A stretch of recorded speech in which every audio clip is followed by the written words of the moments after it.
Good morning to all of you, my dear students. Myself Amit Tiwari from Study Point Inter College, Khairabad Sitapur. मेरे प्रिय विद्यार्थियों, आप सभी ने रामनरेश त्रिपाठी जी का जीवन परिचय विधिवत पढ़ा और याद भी किया होगा। आज मैं रामनरेश त्रिपाठी जी द्वारा लिखित कविता स्वदेश प्रेम आप सभी को पढ़ाऊंगा। स्वदेश प्रेम कविता को आप सभी ध्यानपूर्वक पढ़िएगा और समझने का प्रयास करिएगा। देखिए, इसमें स्वदेश प्रेम रामनरेश त्रिपाठी और डेट भी है स्टडी पॉइंट इंटर कॉलेज। आपको कविता समझना है और ध्यानपूर्वक समझना है बच्चों। देखिए, स्वदेश प्रेम कविता में रामनरेश त्रिपाठी जी ने अपने उन पूर्वजों का स्मरण किया, उन देशभक्तों का स्मरण किया, अपनी उस भारत की प्राचीन गौरवगाथा का स्मरण किया जिससे भारत को सोने की चिड़िया का दर्जा प्राप्त हुआ, जिससे भारत विश्व गुरु की श्रेणी में प्रतिस्थापित हुआ। कवि कहना चाहता है, हम लोगों के हृदय में देशभक्ति की भावना किस प्रकार से प्रबल हो, यह दिखाने का प्रयास कवि ने किया है। कवि कहता है कि अतुलनीय जिनके प्रताप का साक्षी है प्रत्यक्ष दिवाकर, घूम घूम कर देख चुका है जिनकी निर्मल कीर्ति निशाकर, देख चुके हैं जिनका वैभव ये नभ के अनंत तारागण, अगणित बार सुन चुका है नभ जिनका विजय घोष रगर्ज।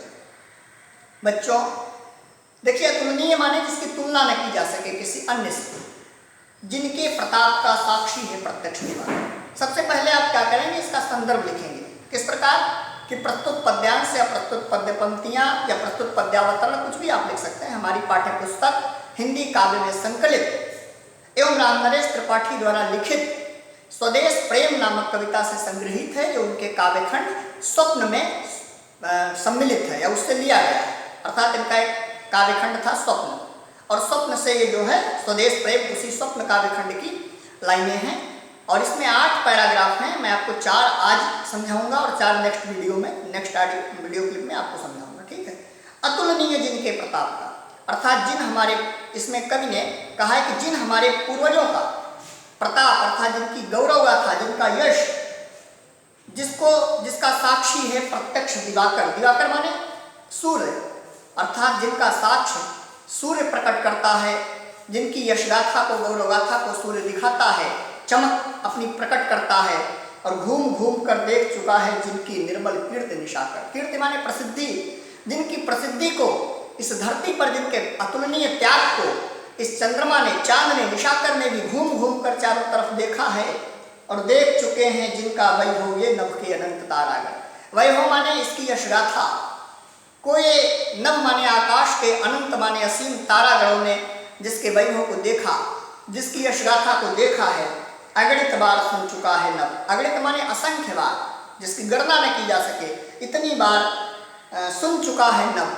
आकाश सुन चुका है जिनका विजय घोष गर्जन। यहाँ पे जो गर्जन होता था, देश प्रेम के लिए जो युद्ध हुए, देश प्रेम के लिए जिन बलिदानियों ने त्याग किया, उनको ये आकाश प्रत्यक्ष देखता रहा है और इसका साक्षी है।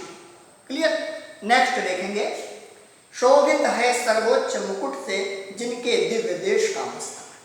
बच्चों, गूंज रही हैं सकल दिशाएं जिनके जय गीतों से अब तक, जिनकी महिमा का है अविरल साक्षी सत्य रूप हिमगिरिवर, उतरा करते थे विमान दल जिसके विस्तृत वक्ष स्थल पर। अर्थात शोभित माने शोभित, अर्थात शोभायमान हो रहा है सर्वोच्च मुकुट से जिनके दिव्य देश का मस्तक। अर्थात जिस देश का मस्तक हिमालय पर्वत की शोभा से शोभायमान हो रहा है, जिनके दिव्य देश का मस्तक। गूंज रही हैं सकल दिशाएं जिनके जय गीतों से अब तक, अर्थात चारों दिशाएं, पूर्व पश्चिम उत्तर दक्षिण, ईस्ट वेस्ट नॉर्थ साउथ, जिनके यश गान से, जिनकी गौरवगाथा से गूंज रही हैं, जिनके जय गीतों से अब तक, अर्थात जिनका जयगान करती हैं, और जिनकी महिमा का है अविरल साक्षी सत्य रूप हिमगिरिवर। अर्थात जिसकी महिमा का, जिसकी गाथा का वर्णन करता हुआ हिमगिरिवर, हिम माने हिमालय, गिरि माने पर्वत, वर माने श्रेष्ठ, अर्थात पर्वतों में श्रेष्ठ हिमालय जिसकी गौरव गाथा को अपना मस्तक ऊंचा किए हुए सुना रहा है कि देखो यह वही भारत है जिसमें गौतम बुद्ध ने जन्म लिया, यह वही भारत है जिसमें ईसा मसीह हुए, यह वही भारत है जिसमें नानक हुए, यह वही भारत है जिसमें आजाद प्रसाद और बिस्मिल्लाह जैसे देशभक्त हुए। अर्थात यह भारत उनकी गौरव गाथा को आज भी गा रहा है। उतरा करते थे विमान दल जिसके विस्तृत वक्ष स्थल पर, बड़े बड़े विमान इसी पृथ्वी की छाती पर, इसी पृथ्वी के वक्ष स्थल पर उतरा करते थे, अर्थात पदार्पण करते थे। क्लियर?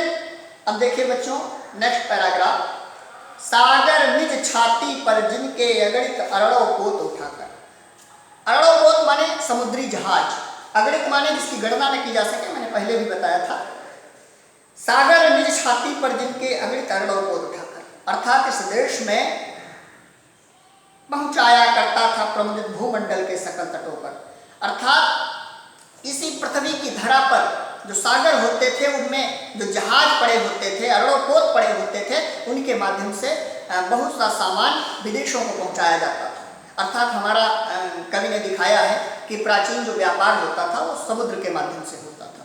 अरड़ों पोत समुद्र के माध्यम, समुद्री जहाजों के माध्यम से हमारा प्राचीन व्यापार संचालित होता था। वही कवि कहता है कि न जाने कितना समुद्री व्यापार अरड़ों पोत उठा करके और प्रमुदित माने हंसी खुशी इस पार से उस पार ले जाया जाता था भूमंडल के सकल तटों पर। भूमंडल माने पृथ्वी के सकल माने संपूर्ण तटों पर, बंदरगाहों पर, पृथ्वी के संपूर्ण बंदरगाहों पर अरड़ों पोतों के माध्यम से सब यहाँ पर व्यापार चलता था और हंसी खुशी लोग उसको करते थे, देशभक्त करते थे। इसमें समुद्र की महिमा का वर्णन किया गया है। नदियां जिसकी यश धारा सी बहती हैं अब भी निश्वासा, और इसका प्रत्यक्ष प्रमाण नदियां हैं जिनकी गौरव गाथा को, जिनके यश को नदियां आज भी गाती हैं। ढूंढो उनके चरण चिन्ह भी पाओगे तुम इनके तट पर। यदि आप खोजने का प्रयास करोगे तो उन देशभक्तों के, उन महापुरुषों के चरण चिन्हों को, उनके प्रतिबिंबों को आप उन नदियों के किनारों पर पाओगे, उन नदियों के किनारों पर देखो। क्लियर? अंतिम जो चौथा पैराग्राफ आज मैं पढ़ा रहा हूँ परीक्षा की दृष्टि से यह अत्यधिक महत्वपूर्ण है बच्चों, इसे ध्यानपूर्वक समझिए। विषुवत रेखा का वासी जो जीता है नितहा भाप कर, विषुवत रेखा का वासी जो जीता है नितहा भाप कर, रखता है अनुराग अलौकिक वह भी अपनी मातृभूमि पर। ध्रुववासी जो हिम में तम में जी लेता है कांप कांप कर, वह भी अपनी मातृभूमि पर कर देता है प्राण निष्ठा। इसमें तन समर्पित, मन समर्पित और यह जीवन समर्पित वाली भावना को श्रेय दिया गया है।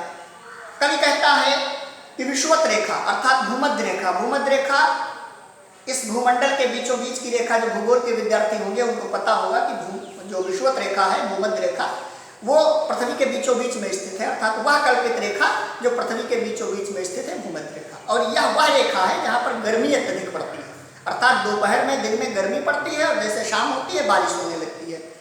ऐसे माहौल में, ऐसे एटमॉस्फेयर में रहने वाले व्यक्ति भी जो हाँप हाँप कर जीते हैं और अपने कामों को करते हैं, लेकिन रखते हैं अनुराग अलौकिक वह भी अपनी मातृभूमि पर। वो उस स्थान को छोड़ते नहीं, क्योंकि उन्हें उस रेखा से प्रेम है, उन्हें उस अपनी मातृभूमि से प्रेम है, उन्हें उस भूमध्य रेखा से प्यार है, इसलिए उसकी कभी वो भर्त्सना नहीं करते, उसकी कभी वो आलोचना नहीं करते। और बच्चों, ध्रुववासी जो हिम में तम में, ध्रुव अर्थात बर्फीले स्थानों पर रहने वाले लोग भी, हिम में माने बर्फ में और तम माने अंधकार में रह लेते हैं, जी लेते हैं कांप कांप कर, अर्थात उनके कपकपी शरीर में सवार हो या वो चाहे जितना ठंडक हो, लेकिन वह भी अपनी मातृभूमि पर कर देते हैं प्राण न्यौछावर। वह हंसते हंसते अपने प्राणों का उत्सर्ग कर देते हैं, प्राणों को बलिदान कर देते हैं, भूमध्य रेखा वाले भी और ध्रुववासी भी, लेकिन कभी भी अपने भारत भूमि के प्रति मोह नहीं छोड़ते। ऐसा सच्चा प्रेम हम सभी को भी करना चाहिए, यही लेखक ने इसमें बताने का प्रयास किया। इसलिए बच्चों, देशभक्त बनिए, सच्ची प्रेरणा से आगे बढ़िए, यही आपका ध्येय होना चाहिए। और नेक्स्ट जो 4 पैराग्राफ्स बचे हैं मैं अगले वीडियो में बताऊंगा। तब तक के लिए धन्यवाद, नमस्कार।